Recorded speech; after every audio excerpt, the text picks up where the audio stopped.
Today, I really want to talk about the tremendous hurdle that most men have to overcome in getting sober and moving into recovery, into getting out of active addiction and into sobriety. And this is something that I don't think a lot of people talk about, and they don't talk about it in enough detail. And it's a really, really big factor. This one hurdle could be the reason that so many addicts stay in active addiction, and it's just not discussed. We talk about relapse prevention and triggers and all this stuff. Let's just distill it down and talk about stuff that really, really matters.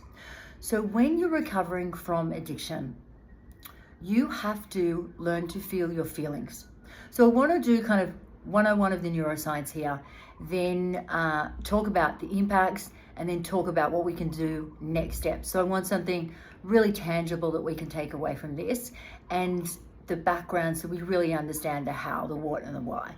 So cutting to the chase, the big hurdle that men face is that it's not acceptable, socially acceptable. It hasn't been socialized to be okay to discuss their feelings. Now, this has much broader impacts than just addiction. It's much broader.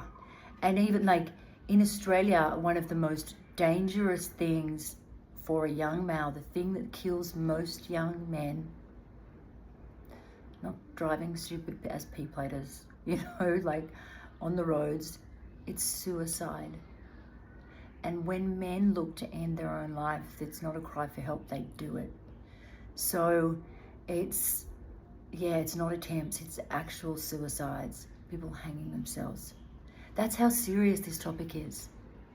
And this is the huge hurdle that men have to get over, because initially what is at the heart of a lot of those suicides, if people are struggling, mental health, depression, anxiety, a lot of internal pain, and they can't discuss it.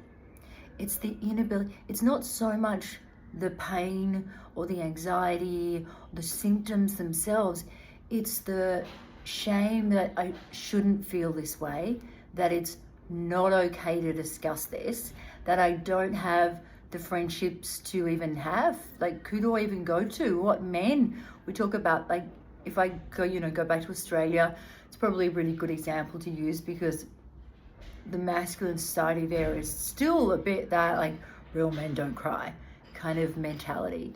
So the crazy thing is that if we simplify recovery from addiction, we don't necessarily feel better, but we get better at feeling. Because when we go back to the heart of a pathological self-soothing, whether it's drugs, alcohol, sex, porn, whatever it is, it's escape, it's self-soothing. There's a deep, in what we know from the science, is that there is complex childhood trauma and there's deep pain in the center. Lack of self-love, lack of self-worth, lack of true emotional safety at our core. And these behaviors take us away from that. We don't have to think about any of that stuff when we're getting these crazy dopamine highs from this activity. Doesn't matter at all. So to overcome addiction in the long term, not talking about any of this shitty 28-day stuff, in the long term, you need to actually be able to firstly identify the feelings.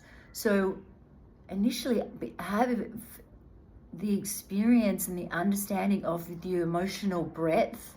A lot of people are very limited in their family of origin. It's not acceptable to feel all the emotions. So we kind of have these capped emotions, whereas we have an emotional breadth.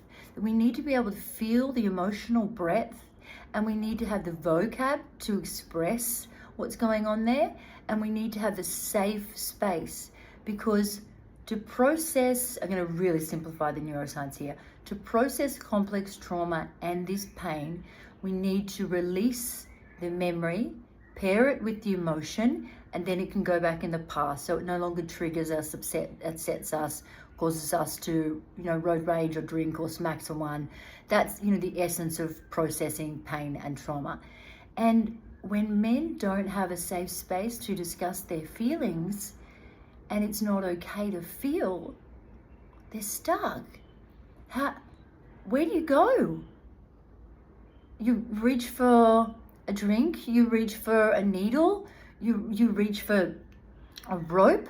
Like this is as serious as it gets. This men, man's supposed to be real men, and you could be a real man. Like the divine masculine is the most beautiful thing, but the divine masculine of protecting and providing, and that strength is an emotional strength, and that brings with it, because we need this, again, whole other topic, new way of looking at the masculine, honoring the masculine with the protecting and the providing and the strength and the safety.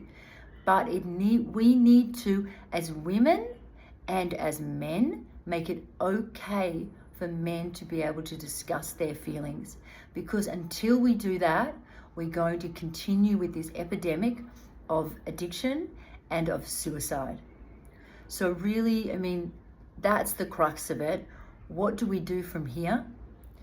Anyone who's a parent, anyone who's a partner, everyone, we have to encourage people feeling their emotional depth, all of it, and for it to be acceptable to discuss it. One of my business partners is actually looking at starting up a new men's group around this. So I'll email out to everyone when on that point. Please do subscribe, comment, like, so other people will see this. But